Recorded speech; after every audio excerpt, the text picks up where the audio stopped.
What is it about India that we want to bring here that we think will make us better than we are right now? Can anyone answer that?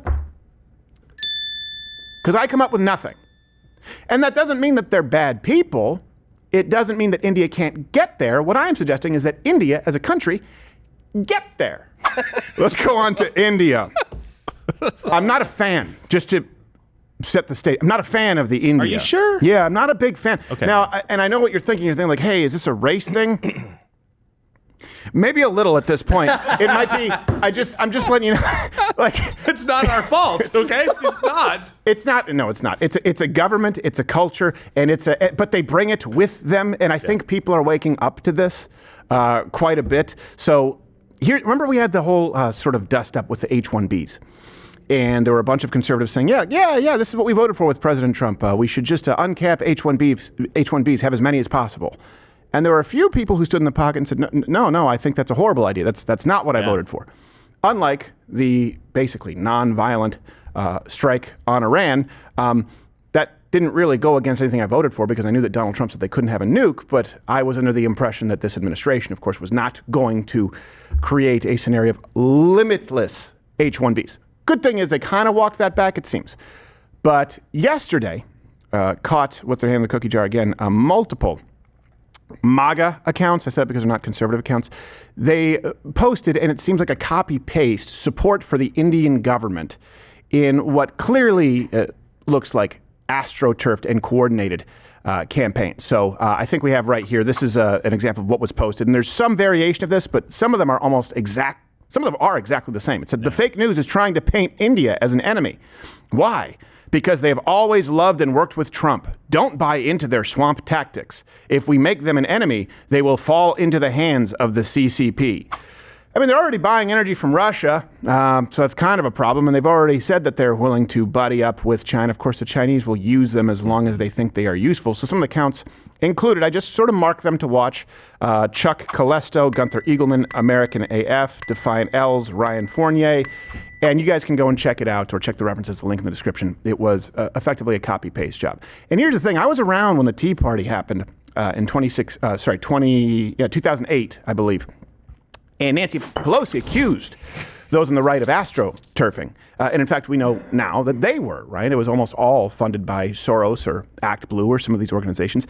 This is happening now. It is happening on the right. And I think it's important for everyone to be vigilant. Again, you can go back to 2025, March, I believe. You can bring that up. There was a similar campaign to get accounts to oppose Trump's snap ban on soft drinks. Remember? And that was it seemed like it might have been talking points from Coca-Cola. People who, for some reason, all at the exact same time broke ranks with you. Let me ask you this. Do you think that Coca-Cola and Fanta should be SNAP eligible? Let me know. Comment, right? You guys can comment. Do you think so? And then do you think that we should be pro-India? Do you think that we should be pro-H-1B, bringing in as many as possible? Are you pro-call center? Are you pro-telemarketing scam? What's your opinion on how India has been gaming the system? And then I ask you, all right, why do you think these people who claim to be in your corner all broke ranks like down to the minute at the same time? These aren't small issues. These are kind of fundamental issues, right? I mean, SNAP is a good example. If you can't cut soda from SNAP, then you can't call yourself a conservative because you don't believe in cutting anything from government. I can't think of anything less necessary than soda in SNAP. Well, maybe being pro-India on social media. Maybe that's a little less necessary.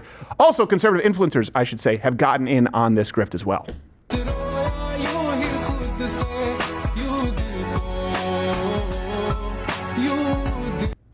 It's not as good as Chuck E. Cheese, but it's there. It's more coordinated, that's for sure. Yeah, very coordinated. They did a great job. There's nothing wrong with it. Like when the India thing started up, it basically was in relation to iPhone moving some of the products over from China when we started discussing it after the H-1B stuff. That was the most recent thing I think that we discussed. It's fine to say, yeah, I'd rather it be in India than in China based on some of their support in the past, right? Sure. It's not fine to just go, I know nothing about what's going on in the world, but I just got a text. And I need to put this out as though that's my opinion on the situation so that I can help push an agenda. Yeah. I think that's what people are rebelling against. It's like, look, just be honest about it. Just have your opinions. Nobody's ever paid us for opinions. When sponsors want us to like put out tweets about their product, like, I love Jolt Cola, I'm like, nah, we're not going to do that. Yeah. Even if we support the sponsor, it's just like, that's not what we do on social media. No. You know, you can get a promotion in the show. That's your thing. Right. And we could also be making about 10 times the revenue. I'll tell you exactly what my problem is. More than that. With India. Yeah, I know. Your CEO side has to rear its ugly head. I'll tell you what my problem is with India. And, okay, let me walk this back. Yesterday, the whole family, we were sitting around, and I leave like smooth jazz on when Joe Louis is at the house, and I put it on the TV. Like I'll just go somewhere on sometimes on Rumble or sometimes on YouTube if I can't find it. But yesterday was on YouTube, and it was just jazz to put on so he doesn't feel like he's so alone. Oh. And often there's like a picturescape. In this case, it was a cafe, and there was a little napkin in this picturescape, I guess is what you would call it.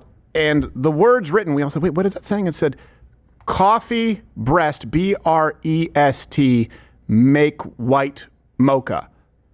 It made no sense. I said, I know what's going on. This is someone in India who decided, I'll make money, and AI a series of videos to make a bunch of money. When you search things now, you can't search top or best. It doesn't matter what it is. If it's gun reviews, if it's pillows, there'll be top 5 best listicles, and these come from these centers in India where they create nothing. India creates, let's be honest, on a global scale, effectively creates nothing. They innovate nothing. They find ways to game the system, and they've done that with our immigration system. And let me tell you exactly why it is. This does not mean all Indian people, and if you want to vote Republican, great, and I've had Vivek in here, but we always have a difference of opinion on this. Hinduism and the pantheistic approach that they have does not yield the same results as Western Christendom. It's not even close. Let me explain to you why. Big part of our founding fathers, a big part of the Judeo-Christian values here, was the fear of hell. Do you guys understand that? These people write about it. The fear of hell, the fear of committing so many misdeeds, the fear of distancing yourself from God, the ultimate form of accountability that you don't screw your fellow citizen. And so there was instilled a sense of duty, a sense of greater good. When you follow something like Hinduism, where basically hell is what you make of it, right? Nirvana, there are different tiers, there are different steps. Nothing matters, so everything matters. And you create your own nirvana, and if you commit misdeeds, well, it's a karma, and so you create hell. Well, you know what? You know what happens with that? First off, it doesn't make any sense. People go, wait a second. I stole, I lied, I cheated, and I made more money. If this is hell, sign me up. There's no accountability. Yeah. And so they realize it's a scam, and it's a culture. It doesn't mean a race, but it is a culture and a religion that encourages people to just do what feels good, to just do what they believe feels good enough so that their hell isn't that bad. And it's why you end up with nearly all telemarketing scams that wipe out people's retirements and social security coming from India. It's why you end up with 18 families in a house where someone else skims 30% off the top, putting people in a job that they don't deserve because they got a fake degree from a degree mill while our government looks the other way. If they were the best and the brightest, India wouldn't look like India. It would look like super America. Instead, just like making money on YouTube, just like making money on these social media clickbait farms, they found out how to game the system of the best country on earth. It's kind of what India does. Well, I'm glad you mentioned hell. Can we go back to the Kenny G hell that you subject your dog to every time you leave the house? He's just like, oh God, why are you doing this? I put on what Dude, don't talk about the G-Man like that. No, he doesn't even know. Whatever. He doesn't even know. He just wants to get in. It's like people who bash. Everyone else just likes like saxophone. Joe Louis. Yeah, is hiding under it's the a mattresses. sophisticated instrument, Gerald. Yeah, it is. Yeah, great, fantastic. He can play it. Yeah, It's a beautiful horn. It is. Okay. Sometimes just to mix it up, I throw in Zamfir. Yeah, one of these days, Joe Louis is going to kill you in your sleep, and I'm going to know exactly why. Yeah, well, that's fine. One of these days, I'm going to sick Joe Louis on you in your sleep. Well, you'll be dead before me, so it won't matter. It doesn't matter. Joe Louis's soul lives on. No, yeah, but yours doesn't.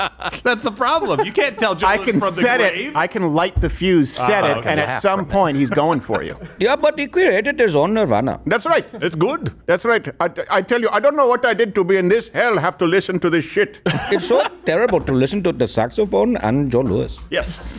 Also, how many times you get rammed by people with carts? Oh, yeah.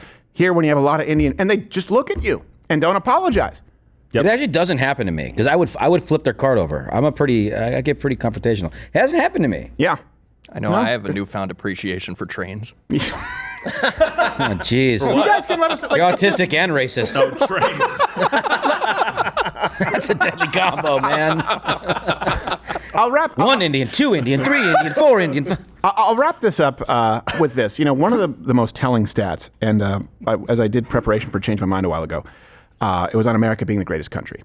And to be prepared for some of the arguments that people make, I would often hear people say, well, actually, if you look at these Nordic models, and if you look at some of these countries, Sweden, Denmark is often what they would point to. They've kind of moved on to other countries because it's not going so well there, as I understand it. They would say they have a higher quality of life or higher standard of living.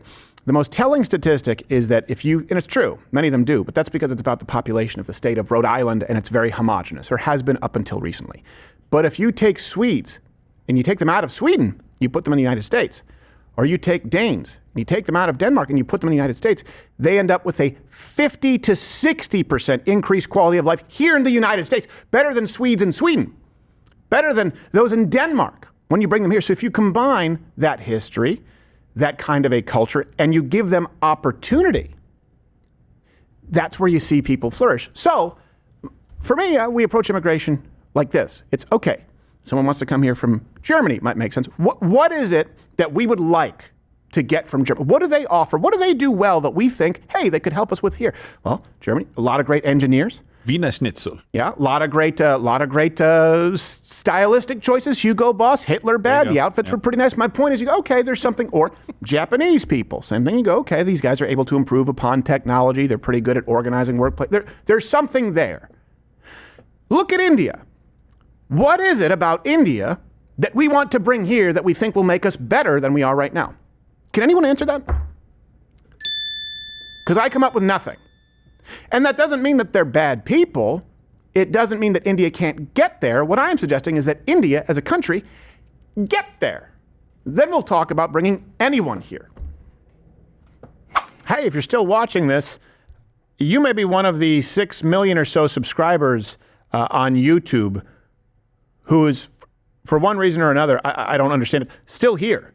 So back in the day, I would say click one of these videos and subscribe, but really just head on over to my channel on Rumble. Follow me there. I'm live 5 days a week, 11 a.m. Eastern, and I actually say the things that I mean to say.